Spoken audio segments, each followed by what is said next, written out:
Welcome to the Creative Brew, helping you keep your creative juices brewing. We're giving out chunks of insight, motivation, and practicality for your creative journey.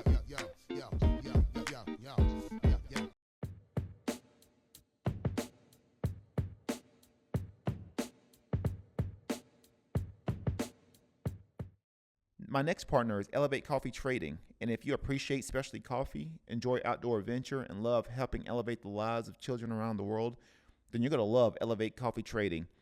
Their mission is to extract hope through love, coffee, and adventures. There's free shipping in the United States, and every bag of coffee helps sponsor health and education for children in coffee-producing countries and in areas of need in the United States. You can use promo code Elevate21 on your next order, and you can follow their journey on social media at Elevate Coffee Trading. Or you can visit online at elevatecoffeetrading.com, and let's start extracting hope together. And this episode is brought to you by Boba Coffee, smuggling good vibes. Boba roasts their coffee beans each week and only offers the freshest coffee. They have espressos, lattes, cappuccinos, pour over, or drip coffee. You can try their cold brew coffee, nitro cold brew, or bulletproof coffee, and boba milk teas. They also have a wide assortment of delicious food. I would suggest you try the avocado toast, mimosas, wine, or beer. On the weekends, you can check out some great music like the Soto Six and food like Eliza the Shelf and others over the weekend, every Friday and Saturday, beginning at 6 p.m. You can check out everything they got going on Facebook and Instagram at Baba Coffee. Welcome to a Out of Bounds segment of the Creative Brew. This is a little series I've been starting to develop alongside the main show. Just bringing on some of my buddies, coaches, like-minded individuals, just really just talking about a mix of just different topics. Some of it could be out of bounds. Some of it could, we can be talking about, sci-fi stuff or just weird stuff that's going on in the world today. Probably a mix of, comics, sci-fi, creativity, and everything in between. So I've got my guest here, Ian, with the Truth Quarry, a fellow designer and brand strategist, and we're just chatting it up today. I'm glad to bring him back on, and really just talk about some things that's going on. Maybe right now projects, some client work. As far as what we could share, a mix of just maybe upcoming movies we want to check out, comic books, things that's really just crazy things that might be going on right now. But Ian, I'll let you take it away. Thanks for coming on. Oh, quick shout out. I am here at Lord, I almost forgot the name of the coffee shop. Ocoee Coffee Company. Blah, blah, blah. I've got so many coffee shops that swirled around in my head. We're here at Ocoee Coffee Company here in beautiful Cleveland, Tennessee. So I'm just got done competing, so making my travels back into Tennessee. So I'm here in Cleveland, and we're here at Ocoee Coffee Company today. And so I wanted to share a quick little shout out. Anytime I come in, I always got to get my iced or hot, depending on the weather. My iced right now I've got an iced Moon River, which is almost like a honey latte. So that's one of my favorite drinks here. Pretty much like the only drink I get when I come to a Ocoee Coffee Company is that drink. So that's my favorite one. And but yeah, like I said, having the opportunity to come back in and chill out for a little bit, and come back to my hometown and chat it up. So, but Ian, thank you for coming on. And what things you got going on? What's going on right now in your world? Honestly, not too much. I finished up a few projects, and I'm kind of getting the opportunity to go back on some personal projects and like kind of miscellaneous tasks I've been working on, working on the business, in the business, all that good stuff.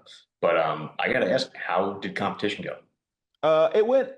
It went all right. Despite I actually I was supposed to wrestle at 88 kilograms, came in point 0.3 over. I end up having to get. I end up having to go to 100 kilograms because I was point 0.3 over the weight class. So it was either not wrestle or go up. And I was like, look, Yeah, I've already paid the registration, and I'm yeah. gonna ride with it. So giving up about 20 something pounds. So I'd been All cutting right. since February, and So yeah, definitely at first really irritating, very disheartening, but just one of those where you take it for what it is. Yep. Always learning lessons, and so I got into the semis and Cool. went up against the defending champ. I had a close match in the semis, ended up losing that one. Definitely can tell I was giving up a lot of weight in Yeah. that one. And then I ended up coming through. I had a little mishap in the consolation semis, and then I ended up getting fifth. So Okay. not like I said, definitely coming back through. It was Yeah. great to even place, but definitely had my sights sort of set on potentially getting a title at 88 kilograms at my original weight. But Okay. it is what it is. Yeah. My buddy, I do have to give a shout out to my buddy Pitts, Matt Pitts. That was we're on the same team in college. He came in and won a U.S. Open title this year. So Yeah. that was awesome to see. He looked great. So it was cool, seeing a lot of my old, um, mocks there, Chattanooga mocks there. So it was like, golly, it had to be like five. I think it was five of us there. One, two, three. Yeah, it was like five of us there that was, wrestled at UT Chattanooga. So it was pretty Oh, cool, cool. seeing a lot of the old heads and stuff wrestle and really just keeping your body moving. I mean, it's always, um, just amazing to see a lot of these guys, even during their later ages, still competing, still moving Yeah. around, and that's what it's about. And that I think that encourages me so much because it's like you're always constantly sort of redefining yourself and like trying to test yourself, trying to see where you're at. Not to say you're not gonna win or win everything, but it's always good. Like I think in every season of your while you're going through your life is like maybe certain seasons like test yourself out, like see, try something new, Yeah. and that's something I do encourage for people to do. Like don't stay in your sort of set routine, like open up a little bit, try something new. If you fail, it doesn't matter, it's all practice. Yeah. But encourage yourself to like keep redefining yourself, and that's pretty cool. It's pretty cool to see a lot of those old guys still battling. Golly, it was one that was like barely getting him off the mat and was walking around with a cane, and he had a singlet on, and he was Good for him, man. going after it. I talked to one guy. He actually walked with me to have a coffee. He's on the veterans world team, and he's been going to all these U.S. Opens and World Championships for years, for decades. And he was telling me all the surgeries and stuff he's had, and he's still in there wrestling and battling. And I'm like, man, I was like, they don't make him like that anymore. He was an old timer. He's like, man, he was tough. Yeah. And so it was really really cool to see. But yeah, man, so cool to sort of see a lot of my old college teammates and alumni come in and compete and battle, and hopefully more come out. I mean, it is awesome to see. I mean, it was even in the Masters divisions, it was like 500 plus participants, and you don't What? know coming out of the woodworks. That's Okay. the crazy thing. So it's really cool. Definitely still plan on competing at other competitions. Cool. And really just learning new things. Actually, talked to one of my good friends on the West Coast. I talked to him about starting karate. So I wanted to like get in karate and just try it out, like do something completely different, almost have a beginner's mind, and just like, hey, look, I'm starting out fresh. What do I need to, how do I start? So Yep. I think just doing that helps me to. I think personally for me, doing all these different things helps me to connect the dots, especially when we're creating solutions for clients, or even just coming up with ideals. How do we connect the dots or even coaching? How do we connect the dots with so many different things to make it, to make that thing stick with the person that we're trying to communicate with? Yeah. Yeah. That's always a tough thing, is to make sure that the message is connecting and resonating with who it's got to hit. Yeah, Even whether it be coaching or brand development or business development, it's all the same game. It's all strategy, it's all communication, making sure you're clear, consistent, and aligned. When I started coaching, one of the big things that I learned in the course was verbal cues, and basically having basically like trigger words that would just snap everything right into focus, kind of like Winter Soldier in Captain America 2. You know yeah, what I mean? Where you would have these certain phrases that when they were yelled out or whatever, you knew exactly the set of techniques or what the next, set of actions was supposed to be. Yeah, I guess there's people could use it strategically to try to cover instruction mat side, like when you go to BJJ tournaments and coaches are yelling in Portuguese and other guys are yelling in English, and it's just like nobody knows what anyone's saying.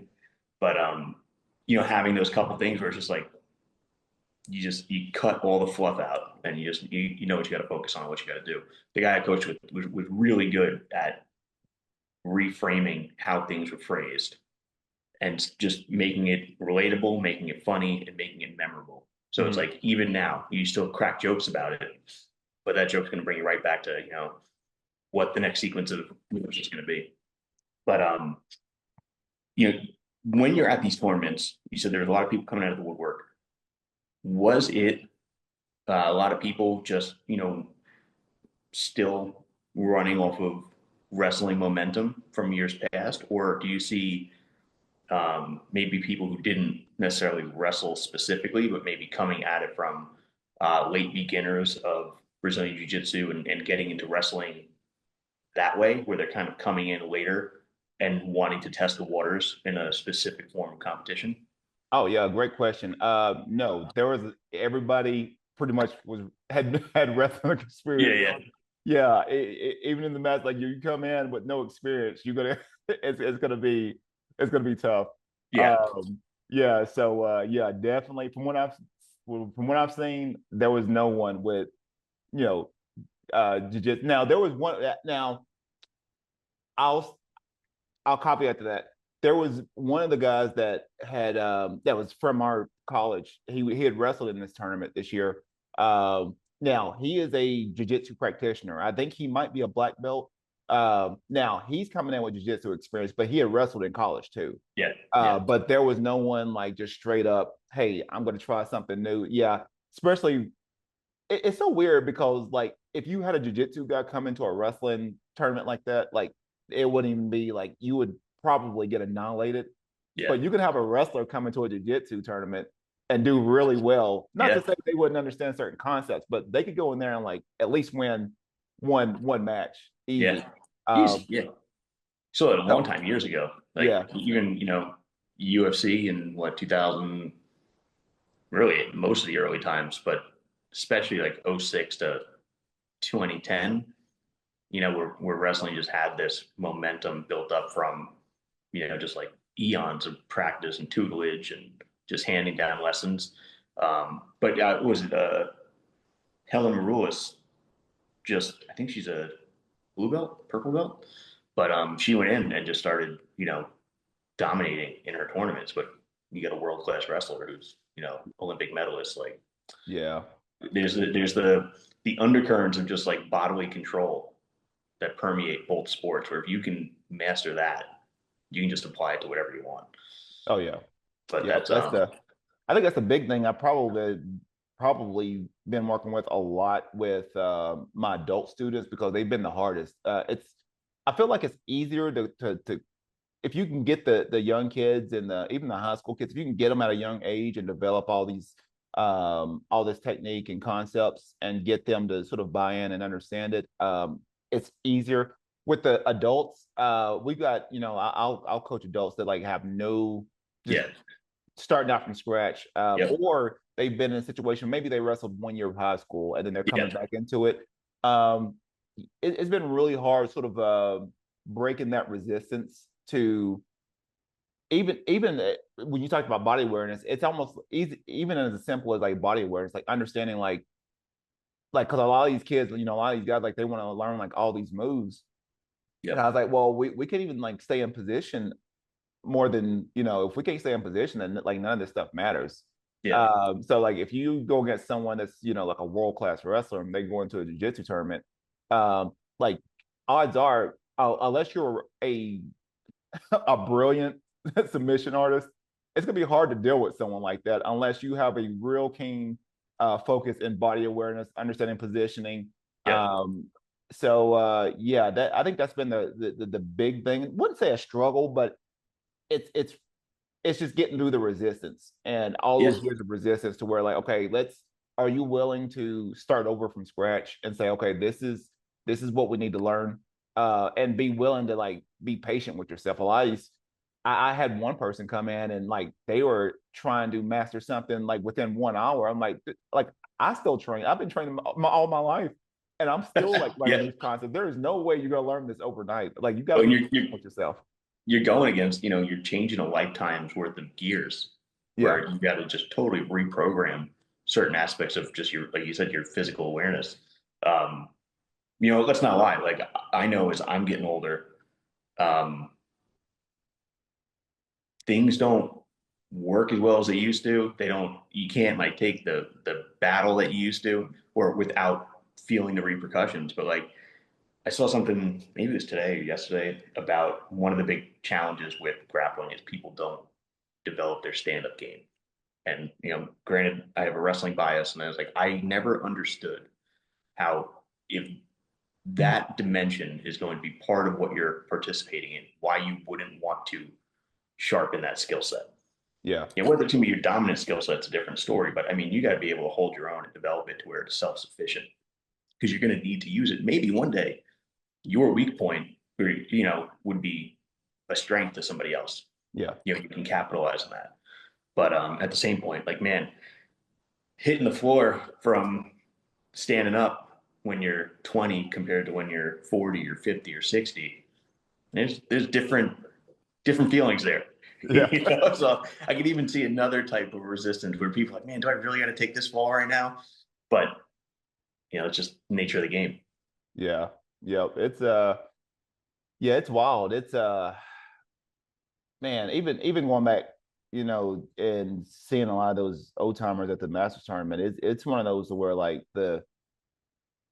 that commitment to keep going. I've seen it a lot, even just in just a little bit while with me just starting to get more into jujitsu, and I'll see a lot of these old timers still rolling around, and but even with wrestling, because wrestling is so hard on your body, Brutal. to see them even like walking around and still have that fire to keep competing, like that Yeah. is something like wow, like I mean I know golly there's young kids that I train that doesn't have that kind of like commitment to Yeah.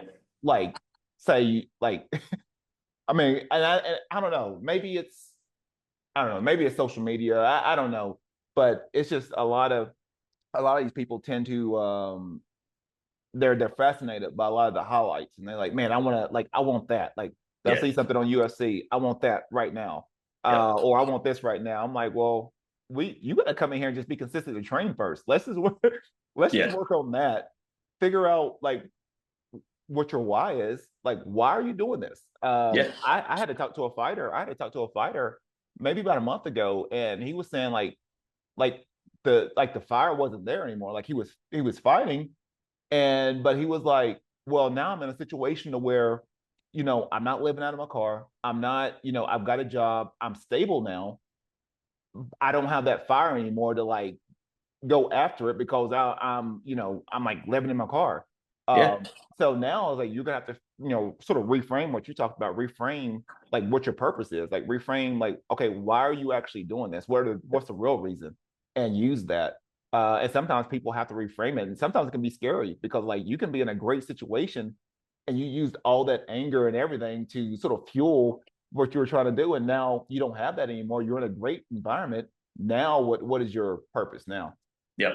Yeah, it's true. And it's a really hard thing, especially for people in this type of discipline to have to admit that at that kind of level. Like you can admit when you lost, you can admit that you've got to sharpen skills, that you might have messed up or fallen short or weren't disciplined enough and wait, not pointing fingers, but Yeah, no, but it's one of those things where like, when you're competing, sometimes you're like, just like shit, like I could have done more this way. And it's a conflict, right? Because you're always second guessing yourself. You got your mind's always battling. But to have to really admit, like, maybe I don't want to do it at this level anymore. There's like a finality to that where I had a similar uh, situation where I was always struggling to find a jujitsu gym. I had found one when I was going to college, loved it. It was in the bottom of karate dojo in Oneonta City, New York. You know, it was like a setting out of an 80s karate movie. You Mhm. know, you walk through the karate dojo, you get the stink eye from all the karate students, you go down into the basement to your, you know, caveman wrestling jiu-jitsu buddies, and you just beat the hell out of each other for a couple hours. You know, it was awesome. And when I got back home, you know, I was struggling to find a gym that I could afford, you know, because coming out of school in 2007, where, you know, going into the recession, like there was not a lot of work. So you got to get creative on how can you work and afford this and afford rent, which is never cheap. Mhm. And you know, I was always kind of scraping by trying to figure out a place. So I found one place that worked that pretty well. They ended up closing down. I found another gym where the only way I was able to get in was they had jujitsu. They were a martial arts franchise, but I was able to offer my wrestling expertise and run the grappling program because the two guys who were running it were kickboxers. They had no ground experience. So I was able to use that as a barter system. You know, with I was told the goal was to belt me up through their jujitsu affiliate, which never ended up happening. So I've always had this unconventional path. I've always been immersed in it. I've always been on the mats, but you know, I got to a point there where they wanted me into kickboxing fights and MMA fights, and I did a couple, and I knew I was like, I don't have the same kind of commitment. And I'm getting to the point now where I'm going to be getting married. I got to start changing life priorities. You know, what do the next 5, 10 years look like for me personally? Kids, family, house. Like, am I able to do all of that and do this? And I had to take a step back. You know, then I ended up losing my job, so health insurance was, you know, doing that kind of stuff. That's kind of important. But so I had to have that talk with myself. Of like, I'm not going to. If I do try to compete at a higher level and it's not there, that's when you get hurt. You know, and Yeah. that's when, you know, nothing good comes of it. So I had to have that hard talk and just accept it, and then just be a practitioner.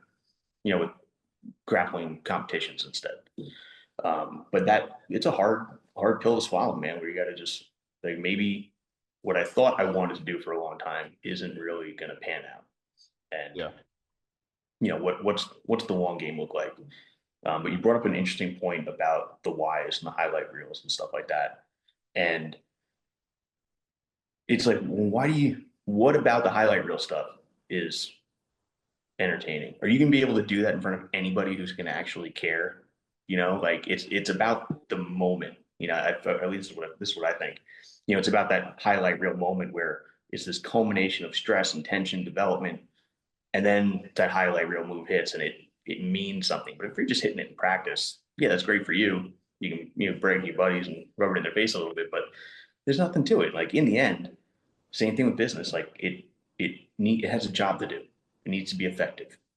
However, it's effective is what matters. If you can get crafty with it, and then good for you. But that's not the point. I feel like the point of those highlight reels is to find a different way to solve the same problem, and Yeah. one way that someone's not typically going to either expect or know how to defend, which is going to heighten the success rate.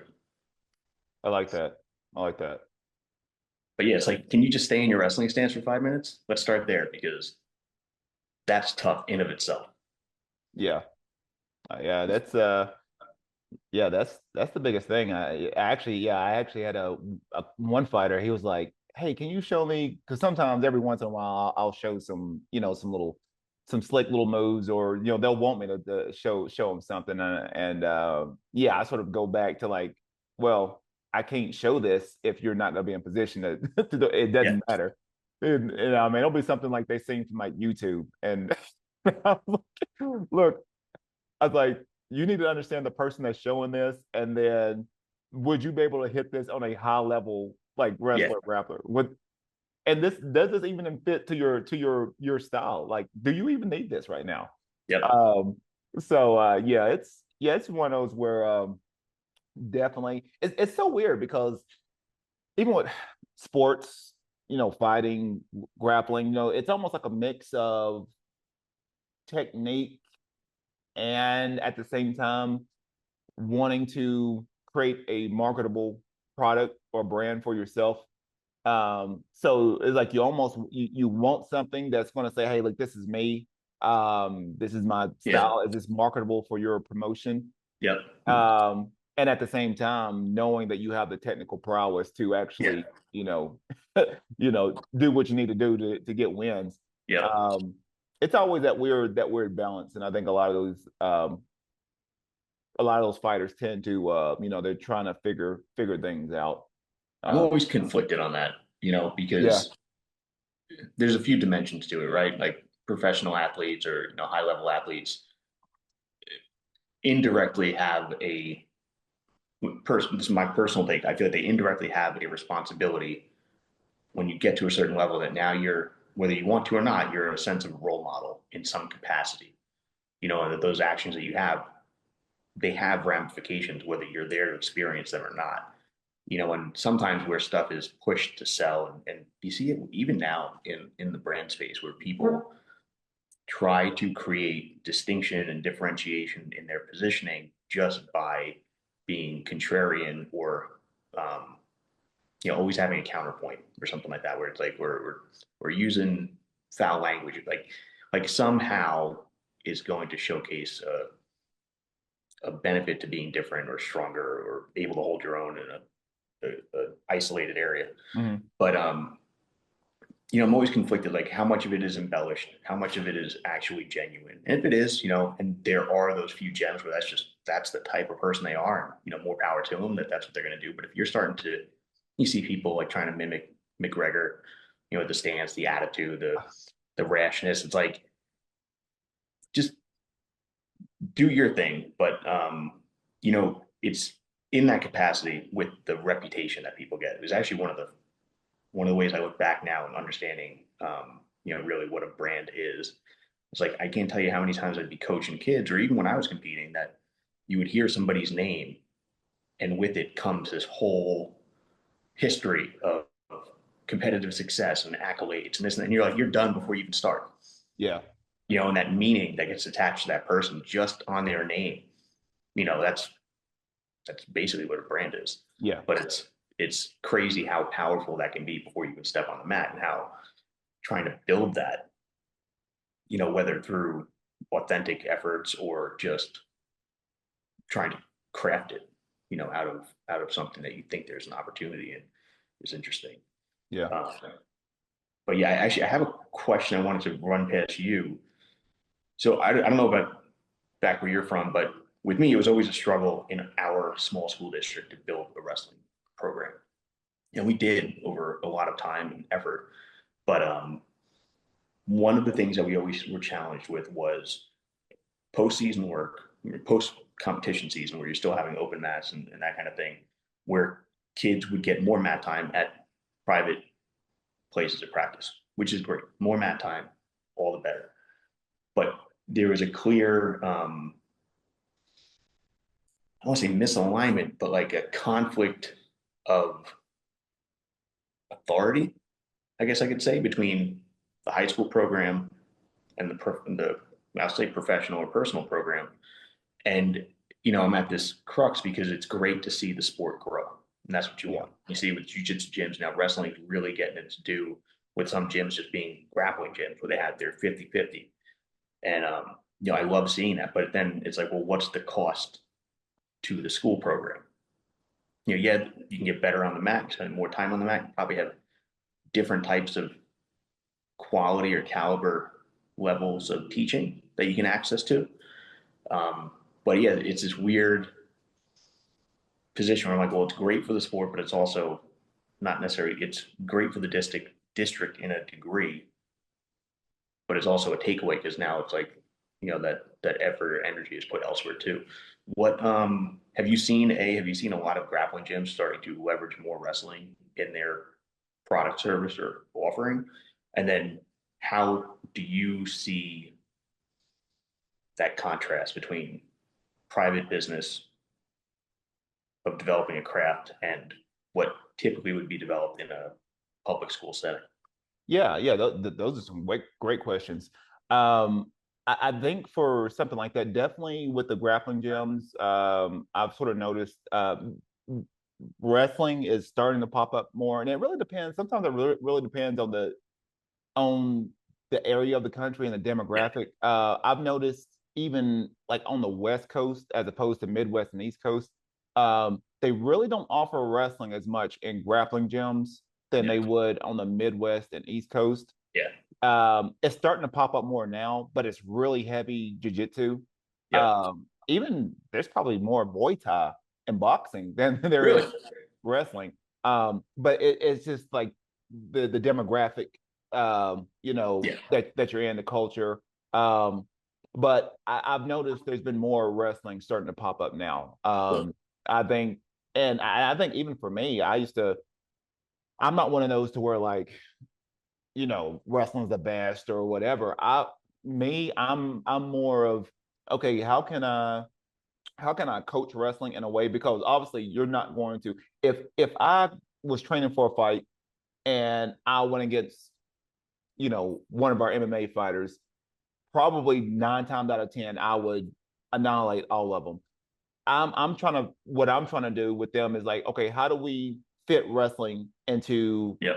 maybe a foundational like just skill set for everything else that you're doing. Maybe we can use wrestling, maybe we can use certain setups with wrestling, but I want to push you towards, maybe you're just a really great striker or a really great submission artist.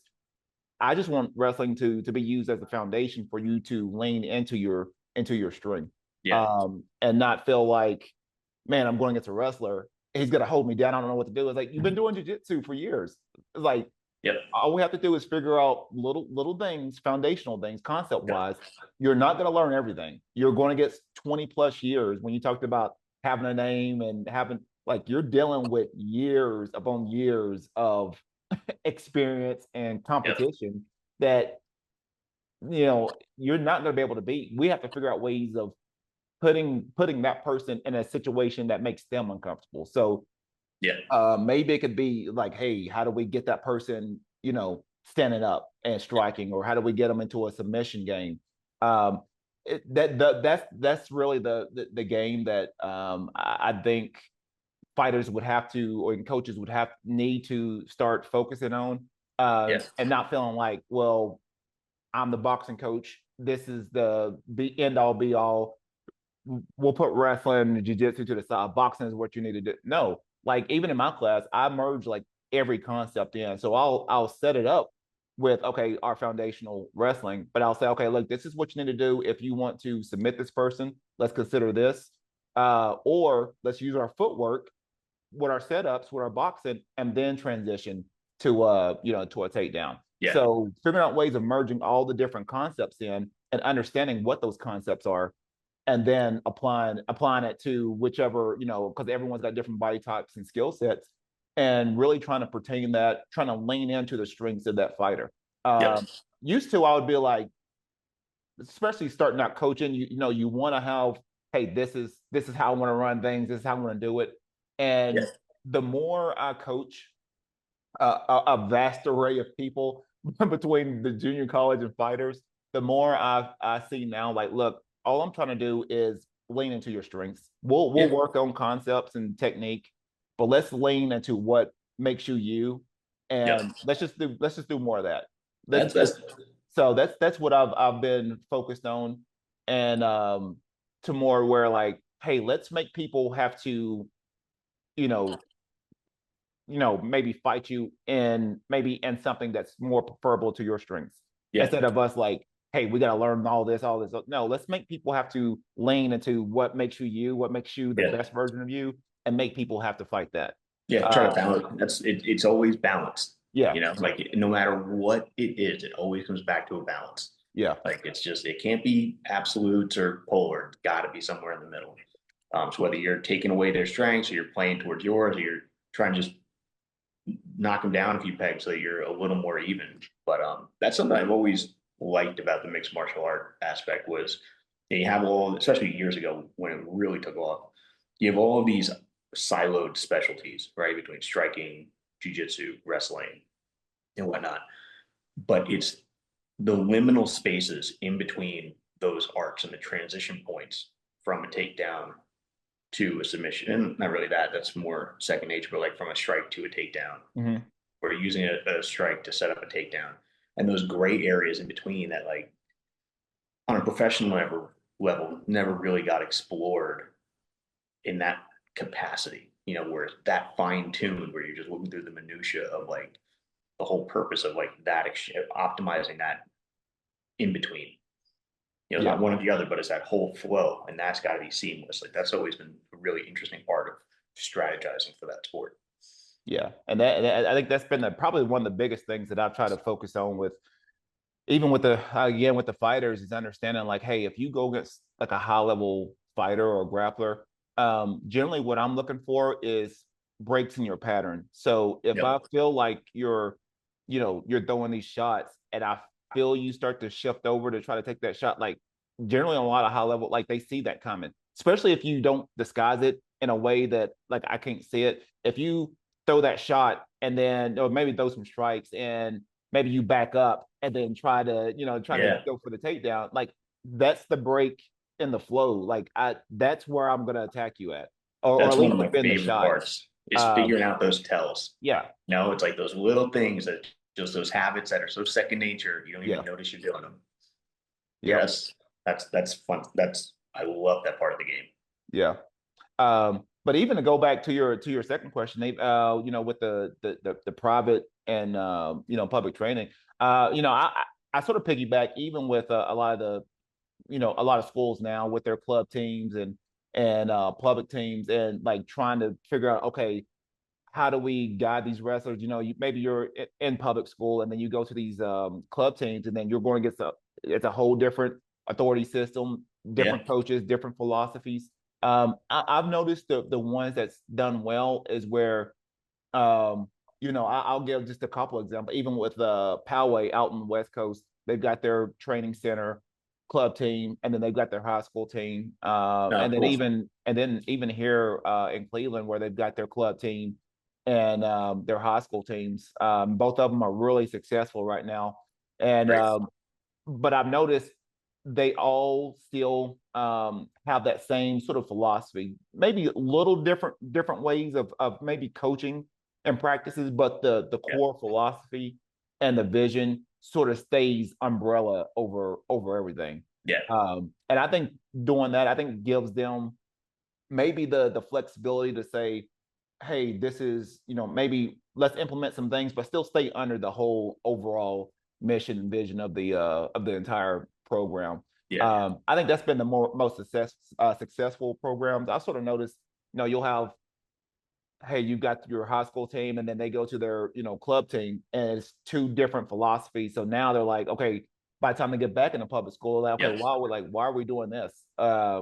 Yeah. And so Or if you yeah, got conflicting match dates, yeah, where it's like, oh, I can't make the practice, I got a competition. It's like, you're not competing in the middle of scholastic seat. Like, you know what I yeah, mean? Like, what if you get hurt?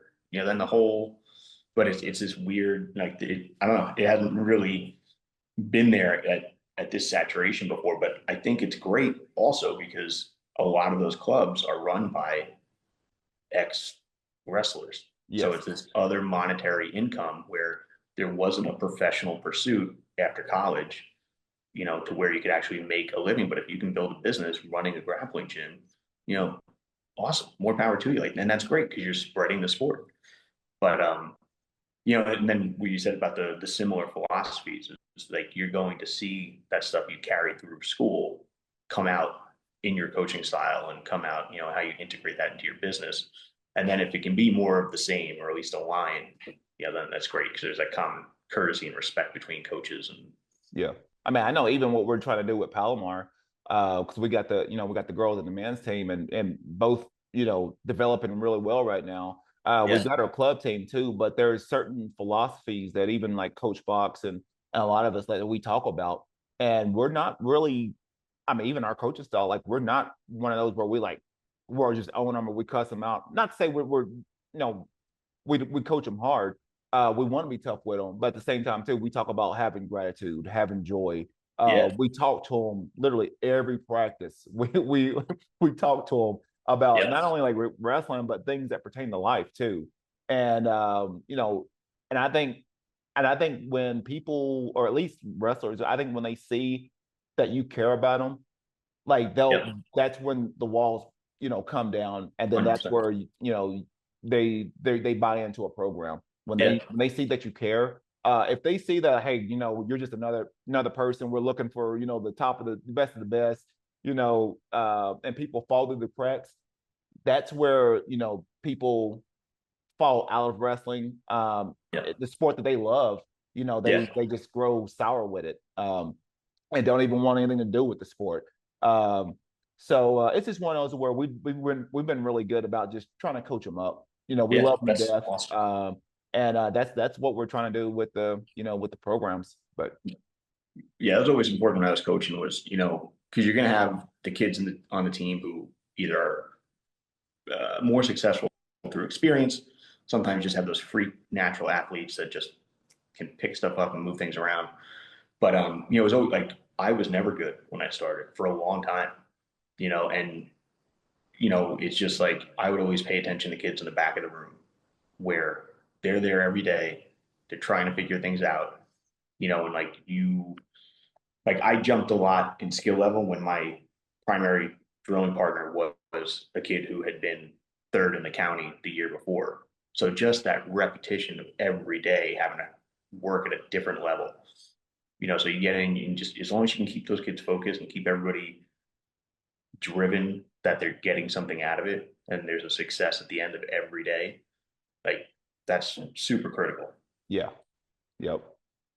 Well, shoot, before we, call it an episode. Is there anything you want to put out right now? I know, hey, maybe shout outs to some coaches or whatever. Is there anything that was on your mind? Honestly, man, it's been pretty low key the last couple of weeks. So I really can't complain. I actually took a week off a week or so ago and just kind of tuned out. Took the family out to Pennsylvania for a little while. Hit Great Wolf Lodge, which was really cool. Kids got a big kick out of it. So I'm just kind of getting back into the grind of things and doing that. But any of those coaches out there who are committed, who are dealing with the challenges of what coaching can bring and building a program, like there's so much more to it than just the program and the stuff that the rewards that are going to be reaped by either yourself or the athletes down the road are well worth it in the long run. That's it, man. Not too much. All right. Good deal. Well, if coaches, if you're interested in maybe possibly some brand strategy, brand development, if you're interested in that for your program, which I suggest any program need, sometimes they feel like, hey, I'm just starting this program and I want to get it going. No, figure out ways of sort of crafting your vision, your mission. How do you, what is the culture, developing that culture for the team, and then having the brand strategy and marketing and branding to go along with it. You may need to reach out to this man, check him out, check out his work at the Truth Quarry. And he's, like I said, got the website too as well. But and he's putting out a lot of great articles too pertaining to sports, and it actually relates to a lot of branding too. Then that's on Substack too. So if you get a chance, please check out a lot of his articles that he's writing too, specifically towards the sports, grappling, wrestling, and brand strategy as well. So I think it's something that a lot of coaches need to be checking out. And definitely, while it's the summertime, think about that. For all my coaches, figure out ways of getting that brand strategy in place. How do you want to market? How do you want to fundraise? You don't want to do it right at the season. Figure out ways of doing it right now, getting things started. And there is no off season. Yes. Yep. That's what it's turning into now. Yep. That Wrestling 101. All right. But good deal. Thanks, Ian, for coming on for this. Thank you for having me, man. Always a pleasure. Appreciate it. And that's what we got. This is another Out of Bounds episode with the Creative Brew. If you get a chance, please support this show, as well as the main show, the Creative Brew, at www.buymeacoffee.com/the Creative Brew. And for the price of a cup of coffee, you can support this show, this episode, as well as all the other episodes with the Creative Brew and the Out of Bounds series. So, Ian, thank you for coming on, and we'll chat later, man. I wish you well. Sounds good. Likewise. All right. Thank you. Later. hard work, really nothing else. I resort to smoking weed, yo, cause nothing helps. Called the homie up, told him loot the sample up. We gotta come together now, cause I had enough. The time is now, there'll never be another one. It's the second lap.